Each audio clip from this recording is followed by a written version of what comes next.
Hello everybody, it's Stefan Joubert here from the Stefan Joubert Guitar Academy, and in today's video I'm going to speak to you about how to do proper hammer-ons.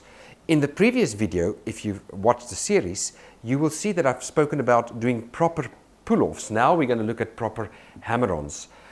Doing good quality hammer-ons and pull-offs will help enhance your sound and make the notes clear. Remember, when you play the guitar, one of the goals you've got is to have a clear sound, a sound that everybody can enjoy, and a sound that cuts through the noise. So make sure that when you work on your guitar playing and your guitar aspects, that when you do picking, when you do pull-offs, when you do vibratos, when you form your chords, all of that, when you play in the timing, all of that, that it's super clear and it's on time, and that that the engine of your playing is strong. So let's get into it. Let's take a look at the pull-offs together right now. Okay, so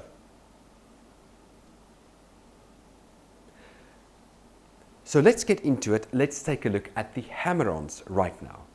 Here we go. So what is a proper hammer-on? Well, it's when you play a note and then you need to play another note with your left hand. So the sound is not happening here, the sound is happening here. Now, what happens is when you pluck a string, there's a vibration on that string, and when you hit it down or you tap it down essentially with your left hand, you're using the power of the vibration along with the tap to create a second sound without having to do a pick.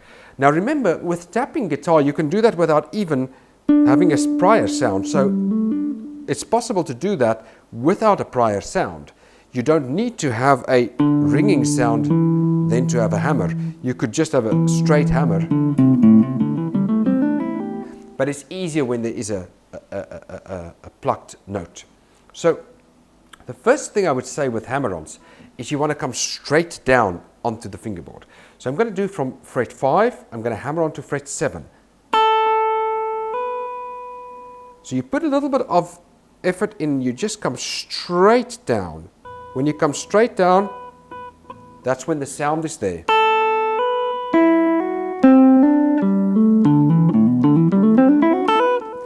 And you don't always have to play even, you don't even have to put a huge amount of pressure on.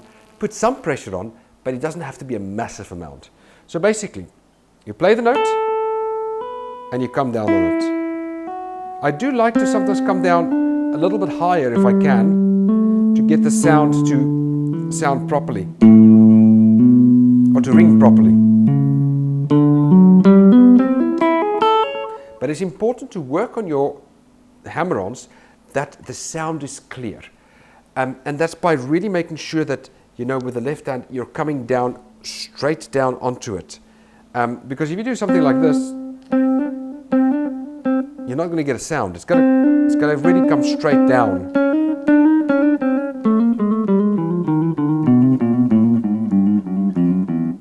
If it doesn't come straight down, the sound is going to be less than optimal. Now, let me show you a little exercise that I want you to practice. I've provided the material in the description below as well, so you can just download that material and you can practice it in your own free time. So I'm just going to take my metronome and I put the metronome on and show you this. So what we're going to do is we're going to work out the various fingering. We're going to start with fingers 1 and 2. After that we'll do fingers 1 and 3. After that 1 and 4. After that we'll do 2 and 4. Then we'll do 2 and 3. And then we can do 3 and 4 as well, working out all the respective fingers. I'm putting the metronome at 55 BPM, relatively slowly, because it's always good to practice slowly, because the results will be better when we practice slow. Remember, if you can do something properly at a slow speed, you'll do it much better at a fast speed as well. So this is the exercise.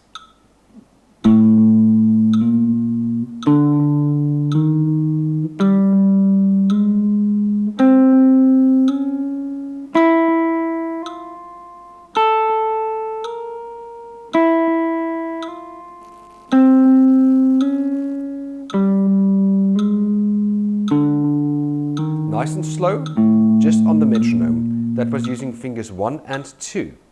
Now let's use fingers 1 and 3.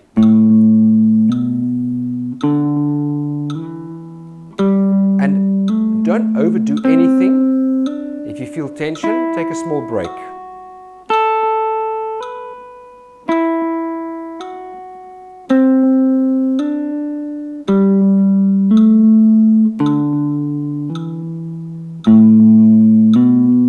Now going for fingers 1 and 4.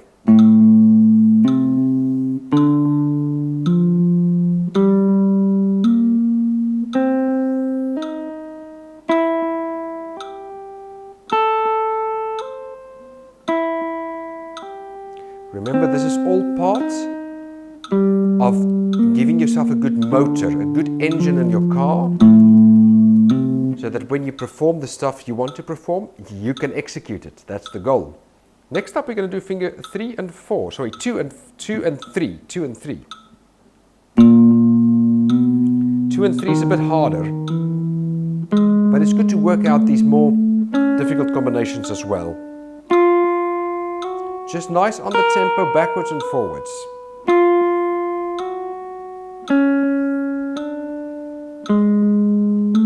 You can even play with me on this. Next up, we'll do 2 and 4.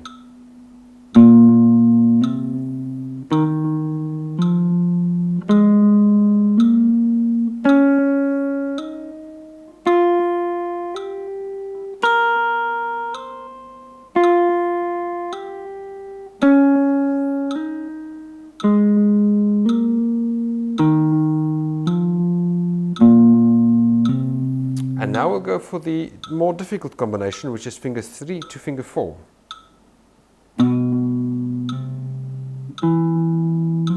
Sometimes you've got to come from a little high to get that little finger to have the sound. Remember, it's also a semitone away, which makes it a bit harder for the sound to be there.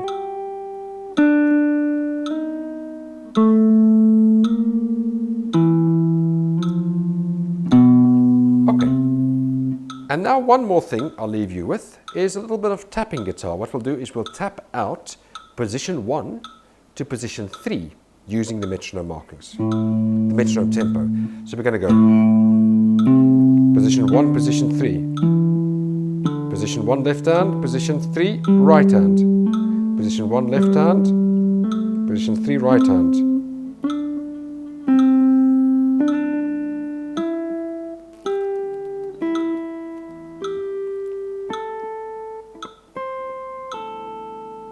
And that's just nicely on the metronome. If you want to develop 8-handed or 8-finger tapping, this is the thing to do.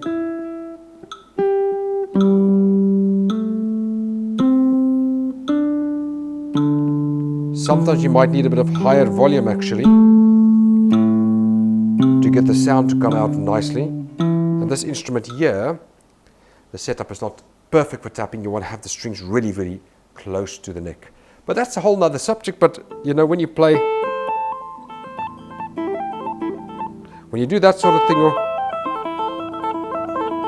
when you do two-handed tapping, it's essentially the same as hammer-ons and pull-offs, but just between both hands.